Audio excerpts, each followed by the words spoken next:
Bismillahirrahmanirrahim. Assalamualaikum warahmatullahi wabarakatuh. Alhamdulillah alladzi arsala rasulahu bil huda wa dinil haq liyudhhirahu 'ala dini kullihi wa kafa billahi syahida. Asyhadu an la ilaha illallah wa asyhadu anna Muhammadan abduhu rasulullah. Ma ba'd, tulab wa talibat MQI kelas 7 yang dimuliakan Allah Subhanahu wa taala. Alhamdulillah kita bisa melanjutkan pelajaran kita. Dan sekarang kita sampai di pelajaran yang ke-6 ya. Masih ya di lanjutan dari keutamaan tauhid dan penghapusan dosa. Ya, setelah kemarin ya kita membaca hadisnya Mu'adz bin Jabal, kita pindah kepada dalil yang berikutnya. Tujuan dari pembelajaran kita di bab 6 ini, yang pertama murid dapat menyebutkan keutamaan syahadat la ilaha illallah. Lalu yang kedua, murid dapat menafsirkan makna syahadat la ilaha illallah. Yang ketiga, murid dapat membantah orang yang hulu itu berlebihan terhadap para nabi. Nggak boleh itu berlebihan pada para nabi. Lalu yang keempat, murid mengenal keutamaan ikhlas, yaitu beribadah hanya untuk Allah semata. Nah, kita baca dalilnya. An Ubadah bin Samit radhiyallahu anhu, dari sahabat Ubadah bin Samit radhiyallahu taala anhu, qala, beliau berkata, qala Rasulullah sallallahu alaihi wasallam, Rasul sallallahu alaihi wasallam bersabda, man syahida an la ilaha illallah, siapa yang, lihat kosakata, bersaksi la ilaha illallah, siapa yang bersaksi la ilaha illallah, yang maknanya adalah mengucapkannya dengan mengetahui makna dan mengamalkan konsekuensinya. Jadi siapa yang bersaksi lalu beramal dengan la ilaha illallah, beramal dengan isi kalimat la ilaha illallah, ya, wahdahu la syarikalah, ya, la ilaha illallah, tiada Tuhan yang berhak untuk disembah kecuali Allah satu-satunya, tidak ada sekutu baginya. Wa anna Muhammadan abduhu wa rasuluhu, lalu dia juga bersaksi bahwa Nabi Muhammad adalah hambanya dan utusannya. Wa anna Isa abdullahi wa rasuluhu wa kalimatuhu alqaha ila Maryam, dan dia juga bersaksi bahwa Nabi Isa itu hamba dan utusan Allah yang Allah Subhanahu wa taala ya ciptakan dengan kalimatnya, ya. 6, ya, yang Allah lemparkan kepada Maryam, ya. Dan juga dia bersaksi wal jannata haqqun wan naru haqqun, ya, dia bersaksi bahwa surga itu benar adanya, neraka itu benar adanya. Adkhalahullahu jannata ala ma kana minal amali, maka balasannya Allah akan memasukkan dia ke surga, ya, betapapun amal yang telah ia perbuat. Nah, akhrajahu, hadis ini ya diriwayatkan oleh Imam Bukhari dan Muslim. Walahuma fi hadits Idban, ya. Dan ya, diriwayatkan pula oleh Imam Bukhari dan Muslim dalam hadisnya Ibban, dalam hadis riwayat yang lainnya, fa innallaha harrama 'alan nari man qala la ilaha illallah yabtaghi bi dzalika wajha Allah. Maka sungguh Allah Subhanahu wa taala mengharamkan atas neraka bagi siapa yang mengatakan la ilaha illallah yabtaghi bidzalika wajha Allah, yaitu mencari dengannya wajah Allah, yang artinya ikhlas dari hati dan mati di atas la ilaha illallah itu. Naam ya. Baik, Masya Allah. Pokok pembelajaran yang bisa kita ambil dari hadis ini. Yang pertama, hadis Ubadah yang panjang tadi, ini mencakup 4 perkara penting. Yang pertama, syahadat la ilaha illallah. Tadi kan Nabi mengatakan, siapa yang bersyahadat la ilaha illallah, lalu Muhammad dan Rasulullah, lalu Isa adalah Abdullah dan Rasulnya, lalu juga neraka dan surga itu benar, begitu. Ya. Maka yang pertama, ya, isi yang pertama, syahadat la ilaha illallah. Makna la ilaha illallah adalah tiada sesembahan yang benar untuk disembah kecuali Allah. Ya, jadi ini harus begitu. Tidak boleh kita mengatakan la ilaha illallah itu adalah tiada Tuhan selain Allah. Kalau kita katakan tiada Tuhan selain Allah, berarti semua Tuhan itu adalah Allah, begitu. Paham? Ya.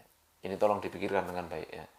Kita itu kalau mengatakan la ilaha illallah, arti yang sesungguhnya itu adalah tiada Tuhan yang berhak untuk disembah kecuali Allah semata, begitu. Jadi kita jadikan Allah itu satu-satunya yang disembah, bukan kalimat tiada Tuhan selain Allah. Ya, karena kalau kalimat tiada Tuhan selain Allah berarti Tuhan-Tuhan yang lain itu adalah Allah, kan begitu. Sama kayak saya ngomong tiada lauk kecuali tempe. Berarti semua lauk yang ada di hadapan saya itu tempe semua gitu. Ya. Nah, bisa dipahami ya. Nah, ya. Itu secara bahasa aja. Maka ini penting ya, penting untuk kita ketahui. Nah, dan tidak bermanfaat bagi orang yang mengucapkannya apabila dia melakukan sesuatu yang membatalkannya. Jadi la ilaha illallah ini memiliki pembatal. Ya. Yaitu apa? Ketika dia menyembah selain Allah, berarti persaksiannya batal begitu. Nah, ketika dia menyembah Allah plus menyembah selain Allah, ya, berarti batal itu la ilaha illallahnya. Maka penting ini kita pahami. Baik, kemudian hadis yang pertama tadi itu mengandung apa? Inti yang kedua yaitu syahadat bahwa Muhammad adalah hamba dan utusan Allah. Rasul Shallallahu Alaihi Wasallam dalam hadis ini disifati dengan dua sifat. Ya. Nabi Muhammad itu sifatnya dua ini. Yang pertama bahwa beliau adalah hamba Allah. Maksudnya apa hamba Allah? Yaitu tidak memiliki sedikit pun kekhususan dari ilahiyah, kekhususan dari ketuhanan. Maka ini merupakan bantahan terhadap orang yang melampaui batas kepada beliau dengan memanjatkan doa. Jadi doanya kepada Nabi, minta istighotsah supaya bencananya dihilangkan kepada Nabi, serta yang lainnya dari berbagai bentuk ibadah yang seharusnya hanya diserahkan kepada Allah. Jadi maknanya gini, Nabi itu hamba Allah. Artinya apa? Nabi adalah ciptaan Allah, diciptakan oleh Allah. Dan Nabi ya, tidak memiliki sifat-sifat ketuhanan. Nabi tidak bisa memberi rezeki, tidak bisa mengobati orang yang sakit, ya, tidak bisa menghidupkan, tidak bisa mematikan. Ya. Dan sekarang Nabi ya, tidak bisa menolong kita, kan begitu. Jadi kalau ada orang minta tolong kepada Nabi, berarti dia melampaui batas. Berarti dia mensekutukan Nabi Muhammad dengan Allah. Tidak boleh itu. Paham ya? Nah, maka ya ini Nabi itu hamba Allah. Ya. Tidak memiliki hak untuk disembah. Begitu. Ya. Lalu ya, yang kedua, sifat yang harus kita pahami bahwa beliau adalah utusan Allah. Ya. Allah mengutusnya kepada seluruh makhluk. Sehingga wajib bagi kita untuk taat pada Nabi. Dan ini merupakan bantahan terhadap orang yang meninggalkan ketaatan kepada Nabi dan mengikuti hawa nafsu. Ya. Nah, jadi begini intinya ya. Nabi itu ya, adalah hamba plus Rasul. Jadi ini nggak boleh dipisahkan. Ya. Maka para ulama mengatakan, ya, Nabi itu dengan dua sifat ini, abdun la yu'bad, Nabi itu adalah hamba yang tidak boleh disembah, wa rasulun la yukadzab, dan sekaligus Nabi itu adalah Rasul yang tidak boleh didustakan. Dipahami ya? Jadi Nabi manusia biasa, ya, tetapi adalah Rasul. Manusia biasa artinya tidak boleh disembah, Rasul artinya wajib diikuti. Ya. Maka Nabi tidak boleh dimintai melebihi batas. Nah, dan di sini dijelaskan oleh penulis ya, konsekuensi syahadat Muhammad Rasulullah ada 4. Jadi kalau kita mengatakan asyhadu anna Muhammad dan Rasulullah, kita lakukan 4 perkara ini. Apa saja itu? Yang pertama, menaati apa yang diperintahkan oleh Nabi. Jadi kalau Nabi memerintahkan kita untuk pakai kerudung yang perempuan, ya pakai kerudung. Ya. Diperintahkan yang laki-laki sholat ke masjid, ya sholat ke masjid. Ya. Nabi memerintahkan kita sholat tepat waktu, ya kita wajib sholat tepat waktu. Tidak boleh kita meremehkan. Ya. Jadi semua yang datang dari Nabi, perintah Nabi ditaati. Lalu yang kedua, membenarkan apa yang dikabarkan Nabi. Semua yang disampaikan Nabi, kalau itu sahih hadisnya, pasti itu benar, pasti itu terjadi. Seperti kisah Nabi pernah ya mengatakan ya, saat itu umat Islam kan masih sedikit ya. Tapi Nabi mengatakan negeri Syam itu akan dikuasai oleh kaum muslimin. Ya, ternyata di zamannya Umar bin Khattab, walhamdulillah negeri Syam berhasil ditaklukkan. Bahkan Persia juga berhasil ditaklukkan. Ya. Itu setelah disabdakan Nabi, ya, jauh sebelum Rasul Shallallahu Alaihi Wasallam dan para sahabat menang, menang di medan peperangan. Nah, dan sekarang apa yang dikabarkan Nabi kan banyak sekali. Ya. Nabi mengabarkan adanya surga, kita harus percaya. Nabi menggambarkan adanya neraka dengan segala bentuk isinya, kita ya harus percaya. Jadi ini kalau kita ngomong kita ini bersaksi Nabi Muhammad adalah Nabi kita, ya harus percaya terhadap seluruh yang dikabarkan Nabi. Lalu yang ketiga, ya, menjauhi apa yang dicela dan dilarang oleh Nabi. Ya, contoh Nabi melarang kita berbohong. Ya, iya kumbal kadzib, hati-hati kalian dari dusta. Fa innal kadziba yahdi ilal fujur, karena yang namanya bohong itu mengantar kepada kefajiran. Wa innal fujura yahdi ilan nar, dan kefajiran itu mengantar kepada neraka. Ya, kita semaksimal mungkin jauhi yang namanya bohong.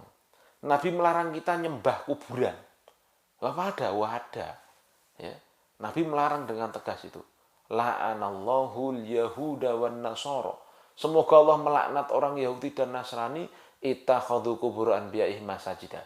Yang mereka Yahudi dan Nasrani itu menjadikan kuburan para nabi mereka sebagai masjid.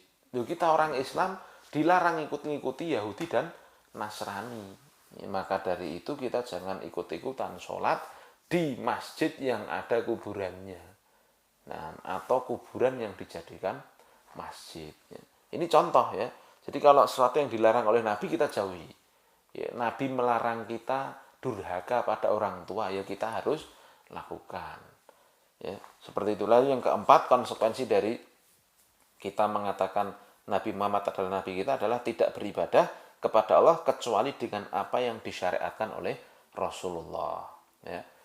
Jadi tidak boleh bagi kita bikin sholat ala sendiri, itu nggak boleh. Sholat pakai bahasa Indonesia, sholat menghadap timur, waliyadzubillah, nggak boleh itu. Ya, kenapa? Karena tuntunannya Nabi sholat itu menghadap barat, kalau Indonesia pakai bahasa Arab. Ya. Lalu doanya dengan yang telah diajarkan oleh Nabi, seperti itu harusnya. Nah, ya. Tidak boleh kita nanti bikin yang namanya haji, bikin sendiri. Wah, haji sulit ke Saudi, udah bikin aja di Solo misalkan. Tidak boleh. Ya.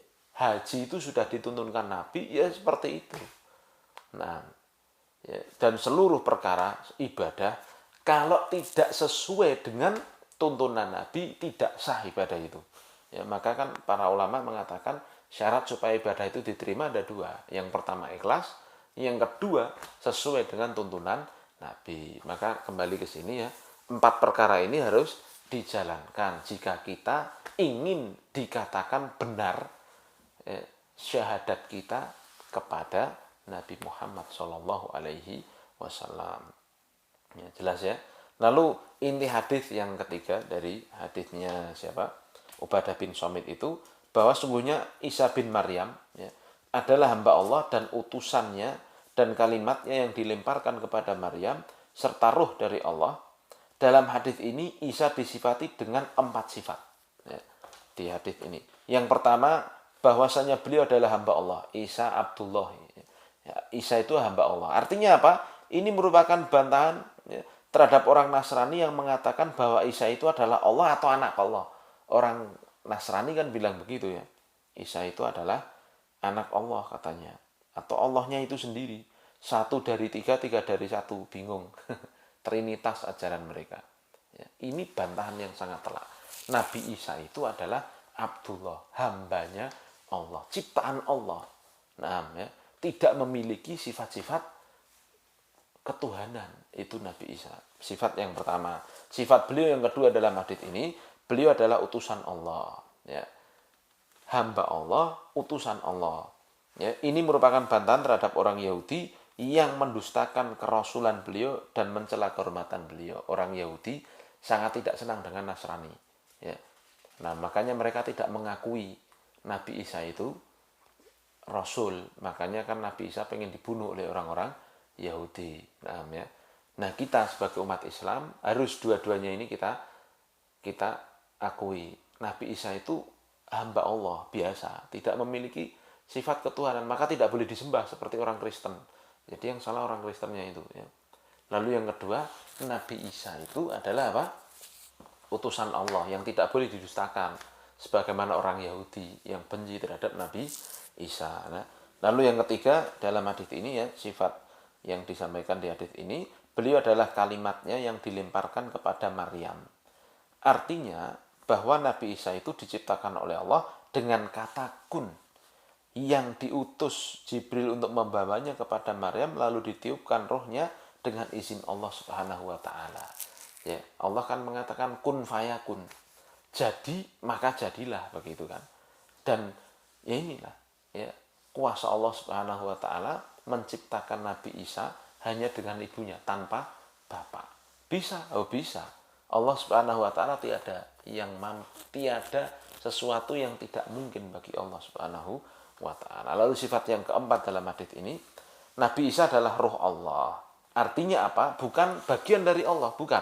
Tetapi Nabi Isa adalah salah satu dari ruh yang diciptakan Allah seperti ruh-ruh yang lain. Sebagaimana kita. Kita ini kan punya ruh, ya kan? Ruh kita ini diciptakan Allah. Nah, maksud ruhnya Allah itu ya sama.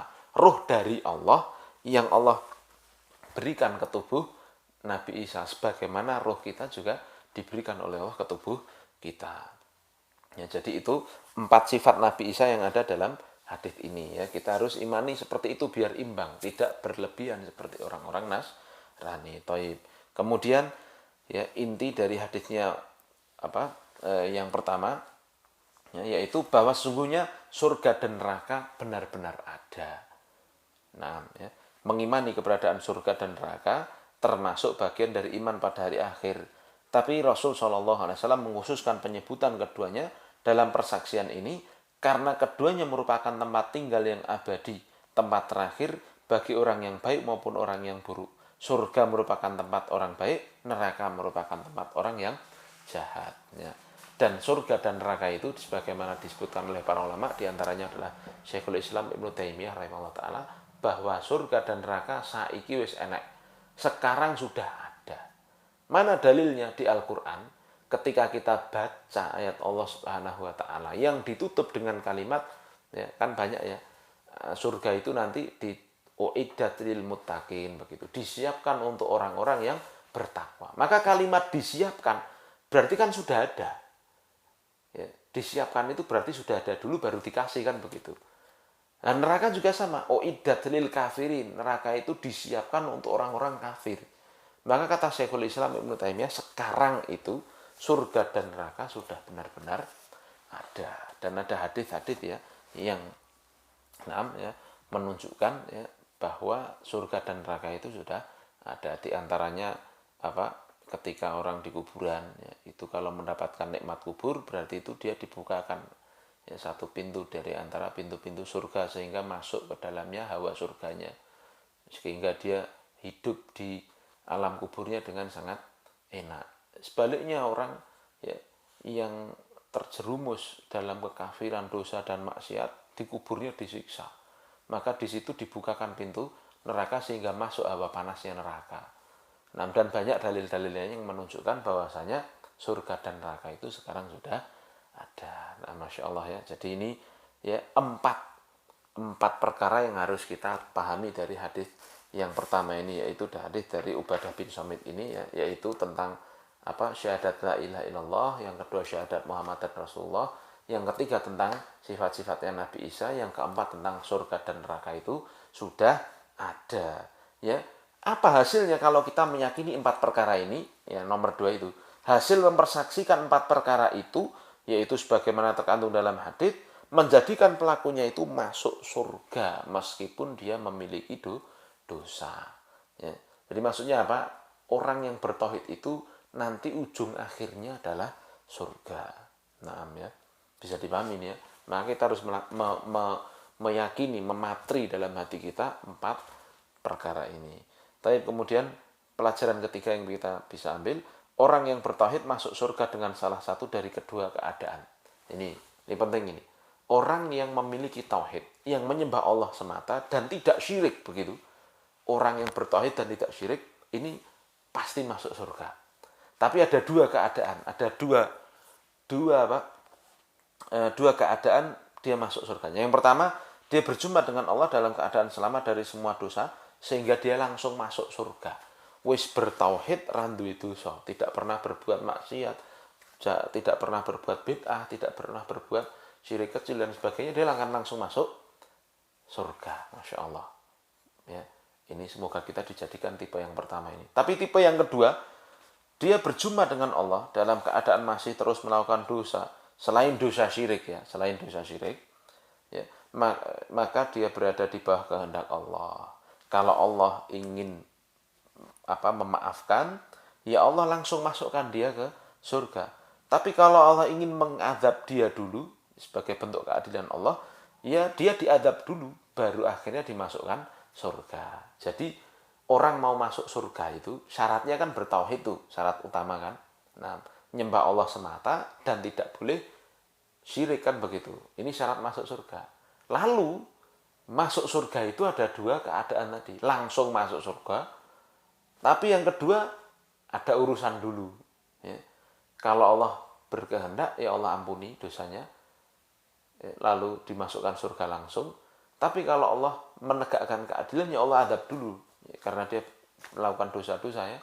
Setelah bersih dosanya baru dimasukkan surga. Maka nanti insya Allah kita akan belajar. Ya. Ada kisah namanya Jahannamiyun. Ini kalau bahasa kita artinya, bahasa kerennya ex Jahannam. Ya. Mantan penghuni Jahannam. Ya, dimana dikisahkan dalam hadits yang panjang sekali ya. Intinya orang itu banyak melakukan dosa, tapi dia masih mentauhidkan Allah. Ya, ini pentingnya tauhid. Dia tidak nyembah selain Allah dia. Dia tidak mau syirik. Ya, dia disiksa dulu sampai habis dosanya, lalu dia dimasukkan ke Nahrul Hayah, sungai kehidupan. Dimasukkan ke hulunya, lalu di hilirnya dia tumbuh lagi, lalu dimasukkan surga. Nah, tapi dia memiliki bekas ya di tubuhnya ya, yang menandakan dia itu mantan orang yang pernah disiksa di neraka. Ya, maka mari ya, kita beramal yang pertama tentunya cita-cita nih, langsung lurus masuk surga. Insyaallah ya, semoga Allah menjadikan kita di antara orang-orang tersebut. Lalu yang keempat, faedah keempat dari pelajaran kita ini adalah keutamaan ikhlas ya. Orang yang mengucapkan kalimat tauhid la ilaha illallah tapi tidak mengamalkannya, maka tidaklah bermanfaat ucapan tersebut untuknya. Dan sungguh Allah telah mengharamkan neraka bagi orang yang mengucapkan kalimat tauhid ini dengan ikhlas dari hatinya dan mati dalam keadaan seperti itu, seperti yang ditunjukkan oleh hadits Itban radhiyallahu taala anhu yang mengaitkan hadits Ubadah yang mutlak dengan ucapannya yang mengharapkan dengan itu pahala melihat wajah Allah. Ya, maksudnya inti dari hadits yang kedua tadi kan ada dua hadits itu di awal ya. Hadits yang pertama panjang, lalu hadits kedua yang pendek. Ya. Ini Nabi mengatakan bahwa Allah itu mengharamkan kepada neraka ya, bagi orang yang mengatakan la ilaha illallah yang dia ucapkan dengannya, ucapkan la ilaha illallah itu ikhlas dari dalam hatinya untuk mencari wajah Allah Subhanahu wa taala. Jadi benar-benar dia lakukan kalimat la ilaha illallah itu. Ya makanya ketika kita melihat sejarah para sahabat itu luar biasa ya. Awalnya ya seperti kisahnya Umar bin Khattab aja lah, Umar bin Khattab ya. Ketika itu kan kisah masuknya beliau ke dalam Islam, itu kan beliau sudah nggak sabar lagi membawa pedang, pengen bunuh Nabi. Di jalan ketemu sama orang, kamu mau kemana bawa pedang? Aku mau membunuh Nabi Muhammad. Ngapain kok kamu mau membunuh? Itu loh saudaramu ngomong la ilaha illallah. Saudaramu masuk Islam tuh. Wah apa iya? Iya sono parani sendiri. Gitu. Akhirnya ke saudaranya yang bernama Fatimah. Ya, kemudian ya ada suaminya di situ dan juga ada sahabat namanya Khabbab ibnul Arad ya, yang saat itu sedang mengajari saudarinya Umar ibnul Khattab ini ya, membaca surat Toha kan begitu. Ya, ketika mendengar ya, marah dulu awalnya sampai saudarinya dipukul itu. Nah, lalu setelah beliau tenang, ya, beliau membaca surat Toha, ya, awal-awal surat Toha itu masuk ke dalam hatinya keimanan. Dan setelah masuk iman ke dalam hati Umar ibn Khattab langsung nyari Nabi Muhammad. Ya. Tadinya bawa pedang pengen bunuh Nabi, tapi sekarang sudah berubah, bawa pedang ya, karena pedangnya segowo ya, apa ke Nabi, mengucapkan la ilaha illallah Muhammad dan Rasulullah. Masya Allah, setelah mengucapkan itu apa yang terjadi? Umar ibn Khattab ya, langsung seketika berubah ya, dari tadinya memusuhi Islam menjadi orang yang paling membela Islam. Bahkan sampai Abdullah bin Mas'ud ya, orang yang termasuk awal-awal masuk Islam, itu sampai mengatakan kami itu tidak pernah berani terang-terangan dengan keislaman kami kecuali setelah Umar bin Khattab masuk Islam. Artinya benar-benar Umar bin Khattab itu berusaha ya membela Islam dengan segala yang beliau mampu. Nah ini contoh Umar bin Khattab melaksanakan kalimat la ilaha illallah. Jadi sebegitu kuatnya. Demikian pula Abu Bakar As-Siddiq radhiyallahu taala anhu, demikian pula para sahabat yang lainnya. Ketika mereka telah tertanam dalam hati mereka la ilaha illallah, ya, mereka berusaha mengamalkan apa yang menjadi kewajiban mereka ketika mengucapkan la ilaha illallah itu. Mereka menyembah Allah semata, tidak menyekutukan Allah dengan siapapun.